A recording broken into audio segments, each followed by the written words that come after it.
Hello guys, welcome to Throne academy. நம்ம இன்றைக்கி இந்த வீடியோ பதிவில் டிசம்பர் 4க்கான நடப்பு நிகழ்வுகள் தான் பார்க்க போகிறோம். ஸோ நம்ம டெய்லி பேசிஸில் தினமணி நியூஸ் பேப்பர் போட்டுட்ருக்கோம். அட் த சேம் டைமில் குயிஸ் போட்டுட்ருக்கோம். நம்ம டெலகிராம் சேனலில் ஜாயின் பண்ணாதவங்க எல்லாருமே இந்த வீடியோ கீழே டிஸ்கிரிப்ஷனில் லிங்க் தரேன், ஜாயின் பண்ணிக்கோங்க. சரிங்களா? So first news பார்த்துலாமா? 3 மாவட்டங்களுக்கு புயல் நிவாரணம் கிட்டத்தட்ட 2000 ரூபாய் தரேன்னு சொல்லியிருக்காங்க. அந்த 3 மாவட்டங்கள் கண்டிப்பாக தெரிஞ்சுக்கோங்க. விழுப்புரம், கள்ளக்குறிச்சி, கடலூர் இந்த மாவட்டங்கள் தான் அதிகமாக பாதிக்கப்பட்டிருக்கு. இதுலேயும் பார்த்தீங்கன்னு வச்சுக்கோங்களேன், இந்த பாண்டிச்சேரியும் கடலூரும் பயங்கரமான அடி வாங்கியிருக்குங்க. அதேமாதிரி விழுப்புரமும் சரிங்க. ஸோ இதனால் என்ன இருக்குன்னு பார்த்தீங்கன்னா, இந்த மாவட்டங்களுக்கு குடும்ப அட்டை வச்சுருக்கவங்களுக்கு எல்லாருக்குமே 2000 ரூபாய் தரேன்னு சொல்லிட்டு முதல்வர் ஸ்டாலின் சொல்லியிருக்காருங்க.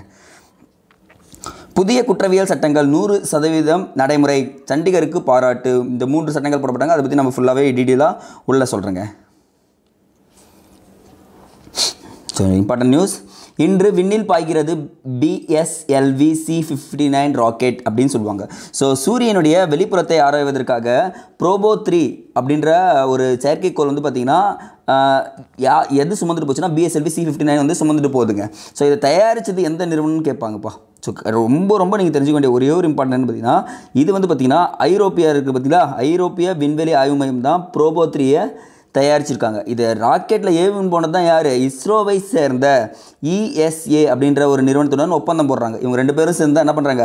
ப்ரோபோ 3-ஐ அனுப்புகிறாங்கன்னு சொல்கிறாங்க. அப்போ ப்ரோபோ 3ன்றது இந்தியாவை சேர்ந்தது கிடையாது, யூரோப்பியன் யூனியனை சேர்ந்தது. கொண்டு போனது தான் யார்? இவங்க அப்படின்றத சொல்லியிருக்காங்கப்பா. ஸோ மற்றபடி இது ஜஸ்ட் டேட்டா தான், இது தெரிஞ்சு வச்சுக்கங்க போதும். நெக்ஸ்ட் ஒன், இன்றைக்கி நிறைய நியூஸ் இருக்குங்க, ஃபுல்லாகவே இம்பார்ட்டன்ட் தான். ஸோ இது படிக்க வேண்டிய நேரம் இது. ஸோ இங்கே கொடுத்துருப்பாங்க, மீண்டும் மாநில பட்டியலில் கல்வி அப்படின்னு சொல்கிறாங்க. ஸோ வரலாற்று ரீதியாக பார்த்தீங்கன்னு வச்சுக்கோங்களேன், 42nd amendment constitutional amendment act போட்டாருங்க. போட்டு என்ன பண்ணிட்டாங்க, 1976 கல்வி என்ன ஆகிடுச்சு, மாநில பட்டியலிருந்து பொதுப்பட்டியல் திஸ் மீன் போயிடுச்சுங்க. ஸோ அதனால தான் என்ன ஆகிடுச்சு பார்த்தீங்கன்னா, இப்போ வரைக்கும் நீட் நம்மளால் ஒழிக்க முடியல. பட் நமக்கு தெரிஞ்சுக்க வேண்டியது, கல்வி எந்த சட்டத்தின் மூலம் பொதுப்பட்டியலுக்கு சென்றதுன்னு கேட்டாங்கன்னா என்ன சொல்லணும், நீங்கள் 1976 அப்படின்னு சொல்லிட்டு சொன்னால் போதுங்க. நெக்ஸ்ட் ஒன், இங்கே கொடுத்துருக்க பாருங்கள்.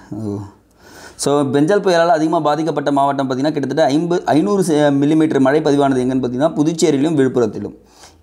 இது மட்டும் தெரிஞ்சுக்கங்க. ஸோ இன்றைக்கான குரல் பார்த்துலாமா?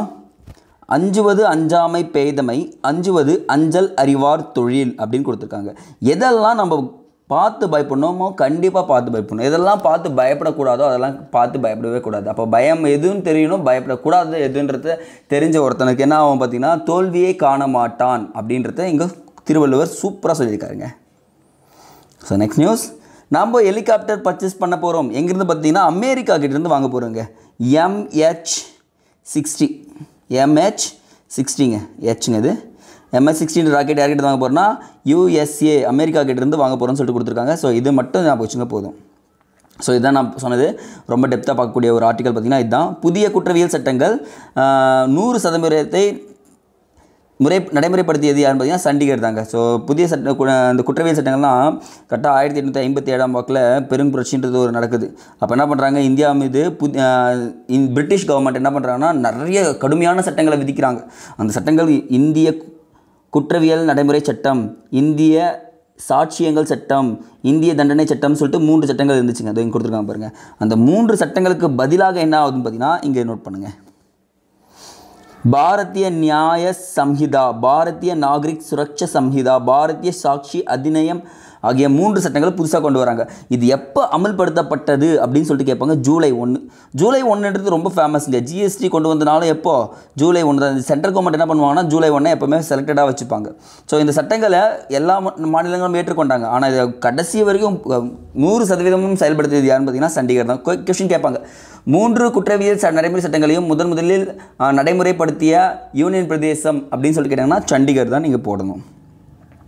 ஸோ அதுக்கப்புறம் வந்து பார்த்திங்கன்னா, ஸோ இதை பற்றி ஃபுல்லாகவே டீட்டெயிலாக கொடுத்துருக்காங்க. இது ஒரு ஸ்னாப் எடுத்துகிட்டு இதனுடைய ப்ராவிஷன்ஸ் மட்டும் பார்த்துங்க என்னென்னலாம் கொடுத்துருக்காங்கன்னு சொல்லிட்டு. ஸோ சிவில்ஸ்க்கு இது ரொம்ப பயன்படுங்க.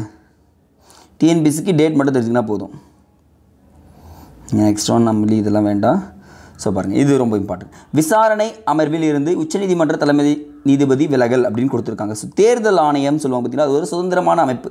அதில் ஒரு தேர்தல் ஆணையரை நியமிப்பதில் நியமன குழுன்னு சொல்லிட்டு ஒன்று இருக்குங்க. அதில் யார் யாரெல்லாம் இருப்பாங்கன்னா, ஃபஸ்ட்லாம் பிரைம் மினிஸ்டர், சீஃப் ஜஸ்டிஸ், உச்சநீதிமன்ற தலைமை நீதிபதி, சீஃப் ஜஸ்டிஸாக இருக்கலாம், ஓகே, யாருன்னா ஒருத்தர். அப்புறம் மக்களவை எதிர்க்கட்சி தலைவர், ஆப்போசிட் பார்ட்டி, இவங்க 3 பேர் இருந்தாங்க. ஸோ என்ன பண்ணிட்டாங்க, இப்போது அப்படியே மாற்றிட்டாங்க. Prime minister, central minister, opposition party. இதுலேருந்து யாரை தூக்கிட்டாங்க, இவரை தூக்கிட்டாங்க, சிஜேஏ தூக்கிட்டாங்க. ஸோ இதனால தான் இப்போ பிரச்சனை போயிட்டுருக்கு. ஸோ ஆனால் இப்போ செலெக்ஷன் கமிட்டியில் யார் இருக்காங்கன்னா prime minister, central minister and opposition party chairman, இவங்க மட்டும் தான் இருக்குன்றதை தெரிஞ்சுங்க. ஸோ தேர்தல் ஆணையத்தை பற்றி டீட்டெயிலாக படித்து வைங்க, உங்களுக்கு கண்டிப்பாக பயன்படும் அது. ஓகேங்க, ஐ திங்க் இன்றைக்கி நியூஸ் ஃபுல்லாகவே இவ்வளோ தான் முடிஞ்சிருக்கு.